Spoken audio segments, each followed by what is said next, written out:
성경 봉독하겠습니다. 신약 성경 히브리서 12장 11절에서 17절까지입니다. 히브리서 12장 11절에서 17절까지 같이 봉독하겠습니다.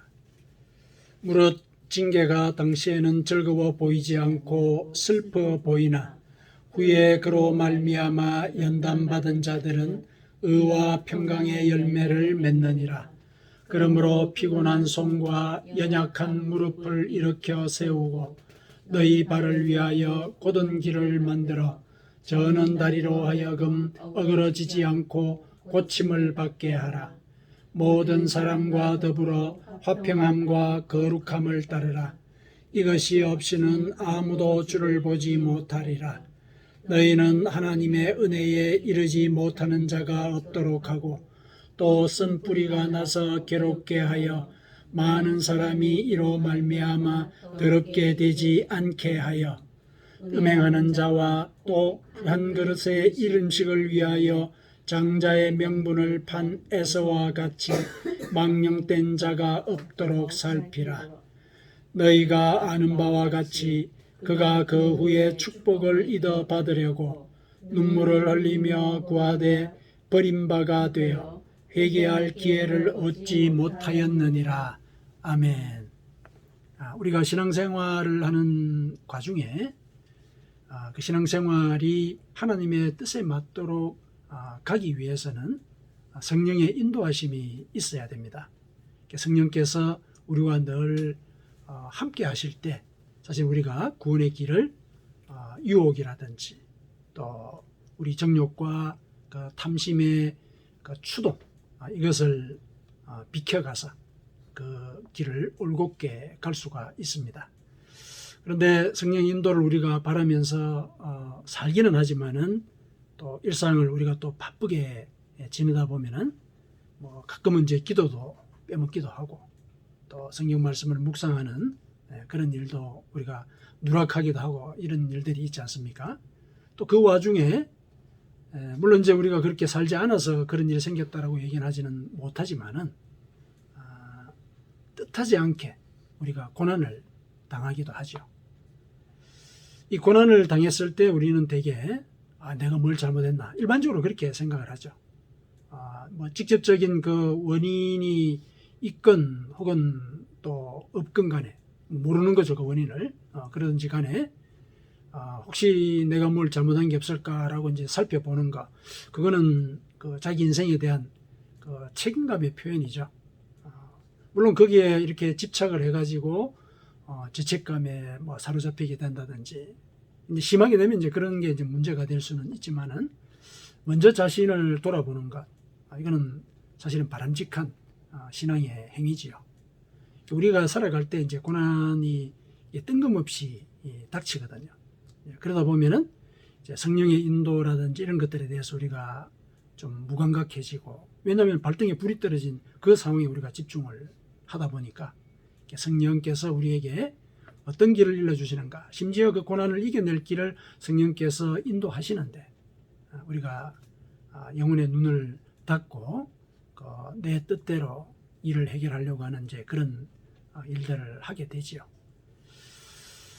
우리가 이제 고난을 당했을 때 그 고난의 원인이 뭘까 이제 여러 가지를 이제 살펴보긴 하는데 정말 이유를 알지 못할 때가 있습니다. 그러니까 성경에서 그 원인들을 몇 가지 이제 일러 주시는 것들이 있죠.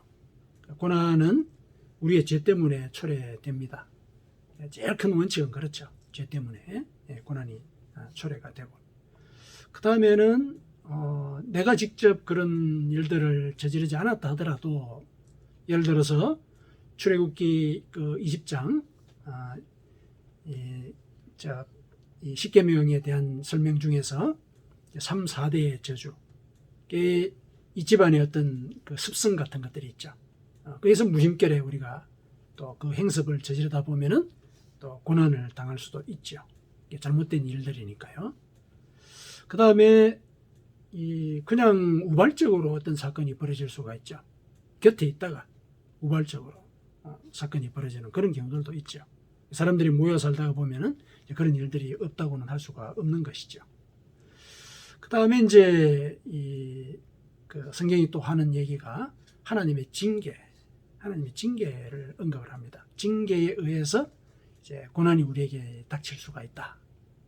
오늘 본문은 하나님의 징계를 언급하고 있죠. 하나님의 징계를 언급하고 있습니다. 그런데 쭉 우리가 본문을 읽으면서 우리가 조금 어떤 그 징계의 성격을 파악을 했겠지만은 이 징계는 우리의 연단을 위한 것이죠. 그런 전제로 하나님의 징계를 언급합니다. 그러니까 우리에게 닥친 고난, 그것이 우리의 신앙을 성숙시키기 위한 연단의 한 과정이다. 이런 이제 차원에서 오늘 본문은 고난을 바라볼 수 있겠다라고 우리에게 알려주고 있습니다. 하나님의 징계에 의해서 고난을 받는 경우들 우리가 있거든요. 우리가 신앙의 눈으로 살펴보면은 우리의 이 지나왔던 그 족적 가운데 그와 같은 흔적들, 그걸 통해서 내가 영혼의 눈을 새롭게 뜨게 되었던 것, 이런 것들이 우리에게 분명히 있습니다. 이 일은 한번 지나왔다고 해서 다시 일어나지 않는 것이 아니죠. 이후로도 계속 이런 일들이 일어날 수가 있습니다. 그랬을 때 우리가 그 고난들을 하나님께서 나를 연단하시기 위한 그런 과정을 내가 지금 지내고 있다.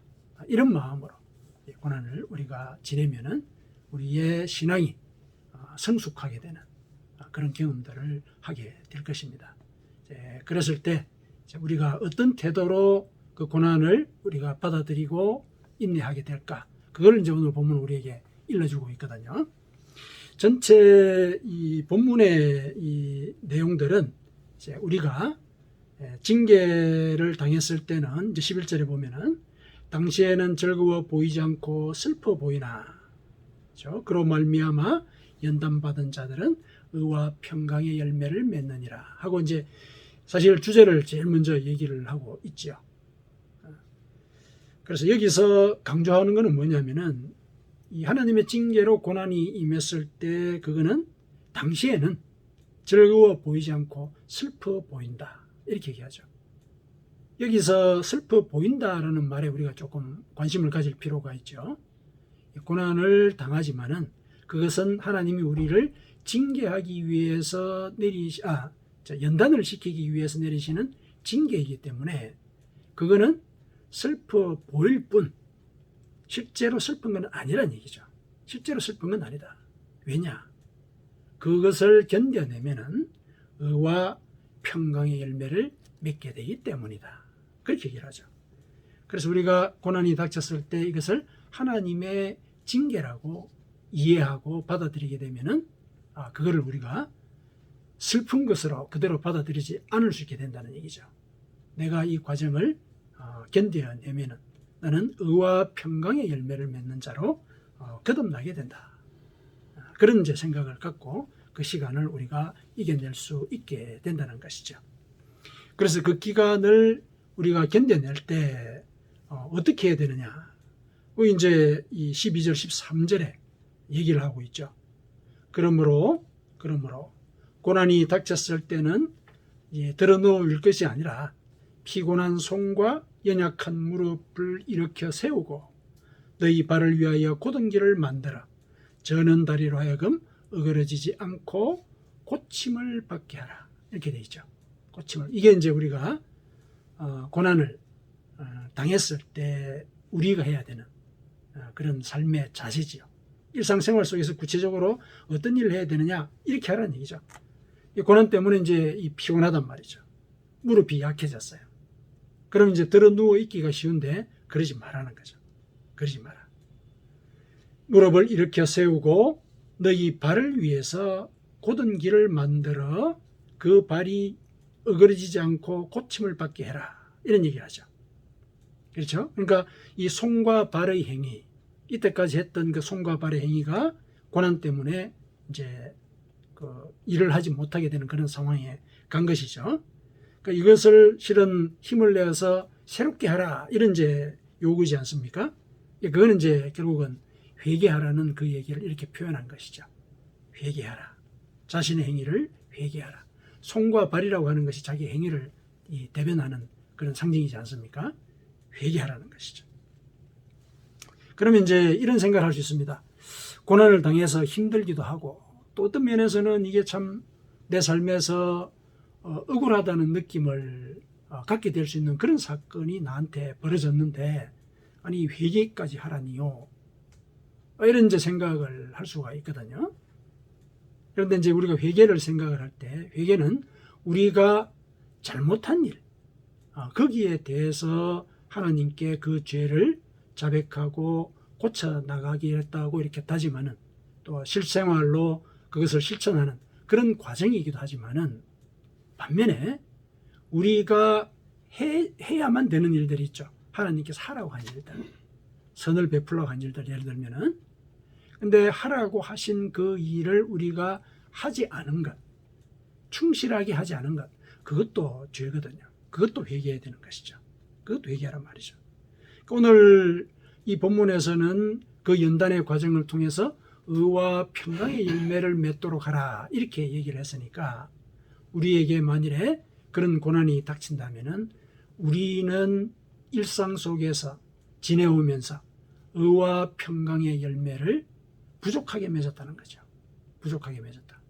그 생각을 해야 된다는 얘기죠. 잘못을 한 것에 대해서는 분명히 회개를 하지만은 우리가 하나님께서 맺으라고 한 성령의 열매, 이걸 충실하게 못 맺은 거. 그것도 우리가 결국은 회개해야 된다. 이제 그 얘기를 하는 것이죠. 그래서 고난이 닥쳤을 때는 그때 회개하라고 했을 때는 내가 그동안 하나님께서 하라고 한 일, 뭘 안 한 게 있을까? 이걸 고민해 보라는 얘기죠. 그래서 이제 이 회개의 개념을 좀 더 넓게 우리가 생각을 할 필요가 있습니다. 그래서 우리가 고난을 당했을 때는 다른 어떤 일들을 먼저 처리하려고 하는 것보다는 의와 평강의 열매를 어떻게 맺을까? 이걸 고민을 해야 된다는 거죠. 만일에 그렇게 하지 않으면은 이제 그 고난은 하나님의 심판으로 그냥 종결이 됩니다. 고난을 당한 그 흔적만으로 이제 우리 삶 속에 남게 되는데 만일에 이제 그 순간에 내가 선택을 하는 거죠. 이때 나는 의와 평강의 열매를 맺도록 해야 된다. 찾아봐야 되는 것이죠. 어떤 일이 옳은 것일까? 어떤 일이 사람들과의 관계에서 평안을 베푸는 일일까? 이건 이제 고민해서 이를 실천하는 것이죠. 그렇게 되면은 내가 새로운 영으로 거듭날 기회를 우리는 잡게 되는 것입니다. 그것이 고난을 견디는 궁극적인 길이죠. 그리고 그것이 오늘 본문에서 일렀듯이 우리의 유익을 위한 길입니다. 그게 우리의 유익을 위한 길이다. 우리가 성숙하게 되는 일이죠. 여기 아까 12절 13절에 읽었던 이제 그 말씀 속에서도 이제 이렇게 얘기를 하고 있는데요. 우리가 고난을 당해서 예를 들어서 다리를 절게 되었어도 곧은 길을 그러면 그 다리가 치료가 된다. 이런 원리가 이제 있는 것이죠. 이게 자칫 잘못 들으면 이제 궤변처럼 들리겠죠. 다리가 절개되었는데 그 절개된 다리를 고쳐야지 그것부터 하는 게 아니고 곧은 길을 걸어라 이거죠. 곧은 길을 여기서 보면 만들어서 걸어라 이렇게 돼 있죠. 곧은 길을 만들어라. 그래서 그 길을 걷게 되면은 네 다리가 치료된다. 이런 개념으로 얘기를 하죠. 얼핏 들으면 이제 궤변처럼 들리죠. 그런데 이거는 단순하게 이렇게 생각하면 되죠. 우리가 구원의 길을 걸으면 그러니까 곧은 길을 걷는 거죠. 그러면은 구원받게 된다. 그런 뜻인 것이죠. 구원의 길을 걸으면 구원받게 된다. 그래서 의와 평강의 열매를 맺고자 내가 노력하면 그동안 그러지 못했기 때문에 내 다리가 절개되었으니까 이제는 의와 평강의 열매를 맺고자 내가 노력하게 되면은 그동안에 옳지 못했고 하나님 보시기에 옳지 못했고 또 분열과 갈등을 일으켰던 그런 행습이 고쳐지게 된다. 그런 의미인 것이죠. 오늘 본문은 이제 그 곧은 길을 어떻게 만들 것인가 그걸 이제 구체적으로 일러주고 있죠. 자, 14절부터 이제 그런 얘기가 나옵니다. 자, 첫 번째, 그 곧은 길을 어떻게 만드느냐. 모든 사람과 더불어 화평함과 이제 거룩함을 따라야 된다. 이렇게 얘기하고 있죠. 이 거룩함은 이것 없이는 아무도 주를 보지 못한다. 이렇게 전제가 달려있는 거룩함입니다. 그러니까 모든 사람과 더불어 화평하는 것, 이건 이해를 할 수 있겠죠. 화평한 것, 사람들과 화해하는 것, 이거죠. 화해하는 것. 그리고 평화롭게 지내는 것. 그 다음에 거룩함. 이 거룩함은 이것 없이는 아무도 주를 보지 못한다. 이 거룩함이라고 하는 것에 대한 전제를 보니까 이 거룩함은 죄와 관련되어 있죠. 죄가 있으면 우리는 하나님을 못 보거든요. 하나님을 볼 수가 없습니다. 그러니까 다른 사람들과 화평을 하면서 하나님께 늘 회개하는 자로서 이런 삶을 살아가야 한다. 이 얘기를 일러주고 있습니다. 그런데 문자 그대로로만 이제 우리가 이 요구를 살펴봤을 때, 이 명령을 살펴봤을 때 모든 사람하고 더불어 화평한다는 것, 그리고 내가 거룩해진다는 것, 이게 좀 모순이 되게 들려요. 그러니까 아주 단순하게 예를 든다면 나를 유혹하는 사람과도 예를 들어서 화평하게 지낸단 말이죠. 왜냐면 모든 사람하고 화평하게 지내라 그랬으니까. 근데 그거하고 그러면 하나님 앞에 회개하는 거하고 이거 안 맞죠. 근데 이 두 가지를 한꺼번에 하라고 지금 얘기를 하는 거거든요. 두 가지를 한꺼번에 따로따로 하라는 얘기가 아니고 한꺼번에 하라는 얘기예요. 그러면은 이제 이게 이 모든 사람과 화평하되 하나님 앞에서는 거룩한 일이 되는 것. 이걸 찾아보라는 얘기죠. 이걸 찾으라는 얘기죠. 이게 이제 이 표면적으로 볼 때 이것이 모순이 되었듯이 이게 인간의 이 지혜라든지 인간의 능력으로 하기가 어려운 부분이 있는 겁니다. 어떻게 모든 사람하고 화평한데 나는 그들과 또 구별된 그런 존재로서 거룩해질 수가 있는가? 물론 이제 방법이 없는 건 아니죠. 우리는 배워온 성경에서 그 길을 늘 배워왔기 때문에 길은 없는 건 아닌데 고난이 딱 닥치게 되면은 그리가 쉽지가 않은 거죠. 그리가 쉽지가 않죠. 그런데 이제 하나님께서는 고난이 닥쳤을 때 제일 먼저 할 일이 너하고 척을 진 사람들과 화해해라. 이거부터 얘기를 하시는 거죠. 먼저 화해하도록 해라. 여기 이제 모든 사람이라는 건 수적인 모든 사람일 수도 있지만은 나하고 제일 가깝게 될 수 없는 사람. 그렇죠? 원수라고 합시다. 원수. 원수와 화평하는 거. 이게 사실은 모든 사람하고 화평하게 되는 그런 일이 되는 것이죠. 모든 사람. 그게 사실은 내가 하나님께서 하기를 원하시는 일을 하는 거란 말이죠. 그게 거룩해지는 일이죠. 성경은 우리에게 그렇게 가르치죠. 그래서 이 거룩함과 화평함을 함께 이루는 일. 그거 가능한 일이죠. 가능한 일. 근데 이게 인간적인 능력으로 되느냐는 말이죠. 내가 나를 지금 현재 이 예를 들어서 어려운 일에 빠뜨린 이런 사람 그 용서하기가 쉽겠냐 말이죠. 어렵단 말입니다. 그런데 하나님은 요구를 하시죠. 용서해라. 내가 이해가 안 되는데 어떻게 용서를 할 수 있습니까? 이제 버티는 거죠. 왜냐면 내 속에서 흔쾌히 용서할 수 있는 마음이 안 나오는 거니까. 흔쾌하게. 물론 하나님은 흔쾌하게 용서하기를 바라시죠. 그래서 우리에게 시간을 주십니다. 우리가 고민을 하도록. 그 과정에서 나는 의로움, 하나님이 원하시는 의로움이 뭘까? 이걸 어떻게 화평하는 일에 적용할까? 이제 고민을 해야 되는 것이거든요. 그런데 그게 참 쉽지가 않죠. 그때 어떻게 해야 되느냐? 그때는 성령의 인도하심을 요청해야 됩니다. 성령의 인도하심. 하나님, 원수를 용서한다는 거. 제 힘으로는 못합니다. 그러나 당신은 그걸 원하셨고 저는 당신의 말씀을 따르고자 합니다. 이게 거룩한 그런 결단이죠. 이 거룩한 결단을 이루도록 도와주십시오. 그러면은 성령은 진리의 영이라 그랬죠. 진리의 영입니다. 우리를 깨우치신단 말씀이죠. 그래서 내가 어떤 점에서 이 모든 사람과 화평하는 것, 원수와 화해하는 일과 거룩함을 모순되게 느끼고 용납하지 못하는가. 그 얽힌 실타래를 풀어주시는 분이 성령이십니다. 그래서 내 마음속에 그 사람을 용서할 수 있는 기회와 또 깨우침을 우리에게 주시죠. 그래서 고난이 당했을 때는 우선 제일 먼저 성령께 요청하는 것. 성령님, 제가 원수와 평화롭게 지낼 수 있도록 힘을 주십시오. 저 사람을 용서할 수 있도록 도와주십시오. 그래서 당신의 거룩한 뜻을 이루도록 이끌어 주십시오. 이렇게 이제 우리가 기도를 하고 또 깨닫는 대로 실천을 해야 되는 것이죠. 이것을 이제 오늘 본문 우리에게 요구하고 있습니다. 자, 그 다음에 두 번째는 이제 뭘 해야 되느냐? 두 번째는 15절에 나오는 말씀이죠. 15절에 우상숭배를 경계해야 된다. 우상숭배. 아니, 무슨 소리냐?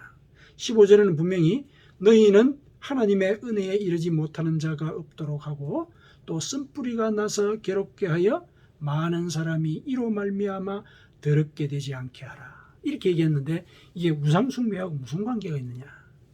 자, 너희는 하나님의 은혜에 이르지 못하는 자가 없도록 하고, 이거는 이제 앞에 나온 그 앞구절에 나온 그 말씀 있죠. 이제 사실은 화평함과 거룩함을 같이 이루는 거, 이거 하나님 은혜가 없으면 안 되는 일이에요. 성령의 인도가 없으면 안 된단 말이죠. 그러니까 성령께 기도하고 이런 의미로 이해를 하시면 되고, 쓴뿌리가 나서 괴롭게 하여 많은 사람이 이로 말미암아 더럽게 되지 않게 하라. 여기서 어떻게 우상숭배를 하지 말라는 그런 말씀을 읽어낼 수가 있느냐? 이게 이제 쓴뿌리와 관련되어 있습니다. 쓴뿌리는 요즘 그 심리학적인 뭐 치료, 성경에서 이제 목회 상담을 교회에서 이제 목회 상담을 할 때 마음속에 이제 해결되지 않는 뭐 원한이나 앙심이나 뭐 여러 가지 심리적인 문제들이 있죠. 그걸 이제 쓴뿌리라고 이렇게 해석을 해요. 쓴뿌리라고 해석을 해서 쓴뿌리가 그 심리학적인 상처를 이제 언급하는 것으로 많이 알려져 있는데, 이 쓴뿌리는 이 성경에서 이전에 사용된 용례에 따르면은 우상숭배를 가르칩니다. 이게 신명기 29장 18절이에요. 신명기 29장 18절에 모세가 이스라엘 백성들을 이렇게 이제 설교를 하죠. 그들에게 이제 설교를 하는 중에 너희들이 이스라엘 땅에 가나안 땅에 들어가서 거기서 우상을 숭배를 할까? 내가 참 염려스럽다. 내가 참 염려스럽다.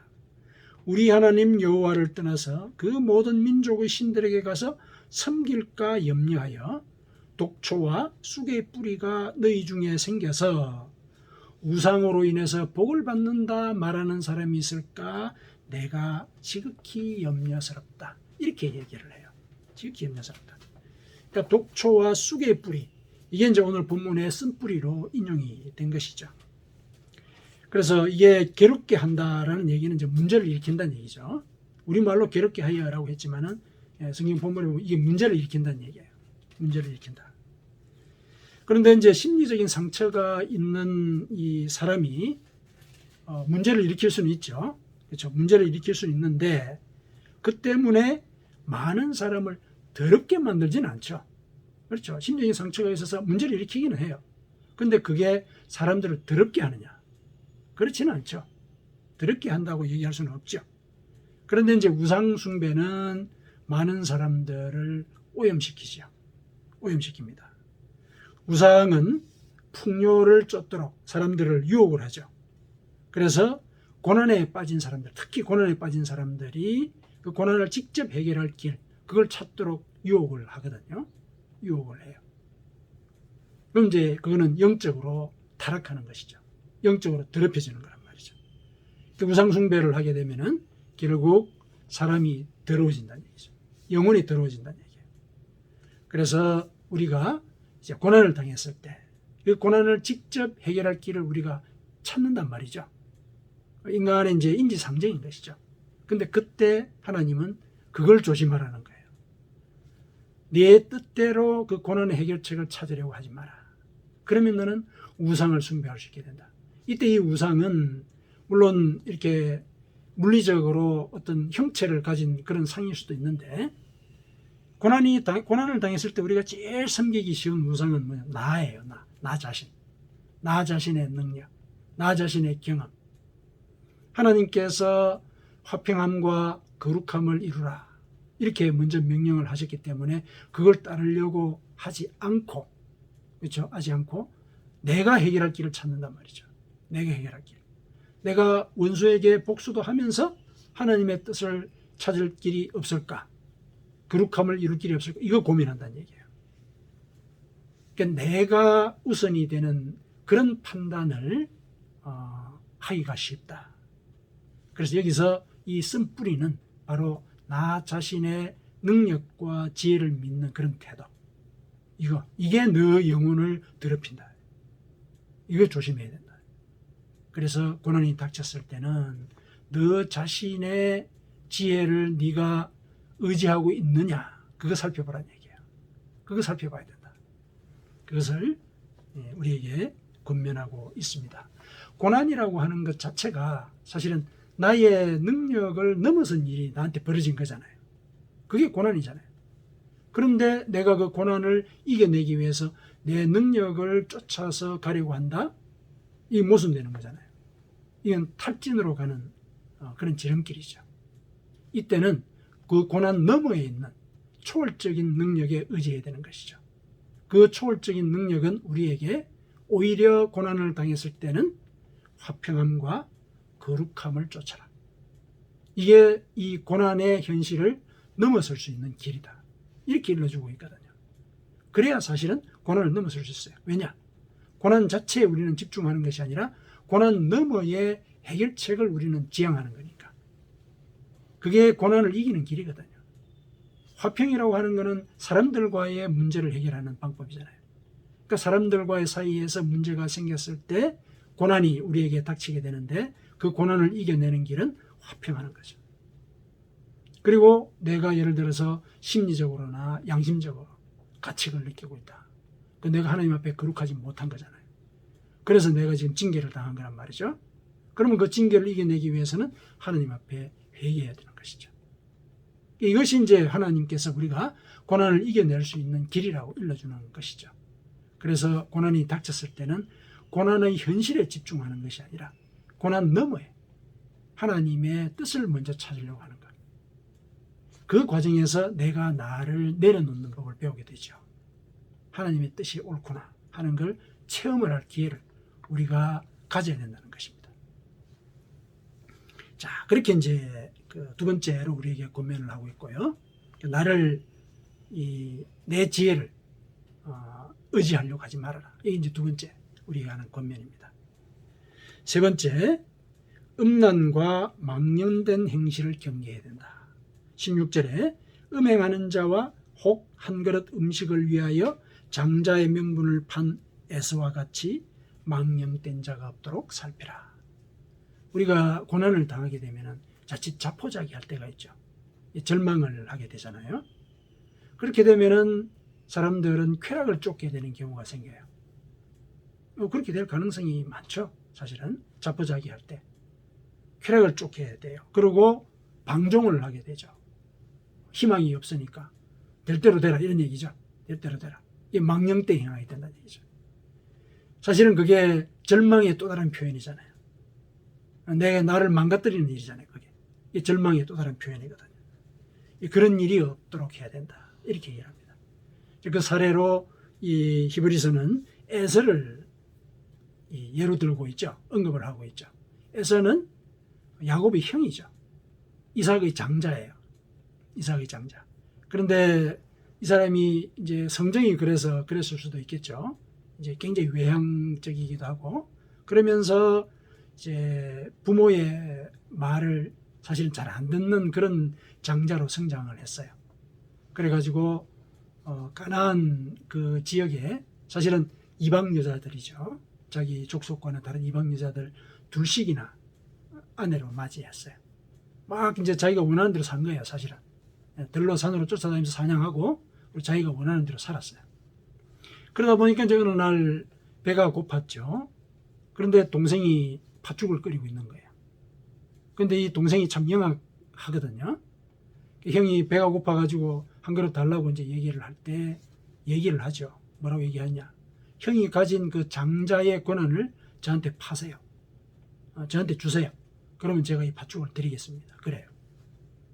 사실 그 순간에 조금만 정신을 차리면 장자의 권한이라고 하는 건 팥죽과 비교할 수가 없거든요.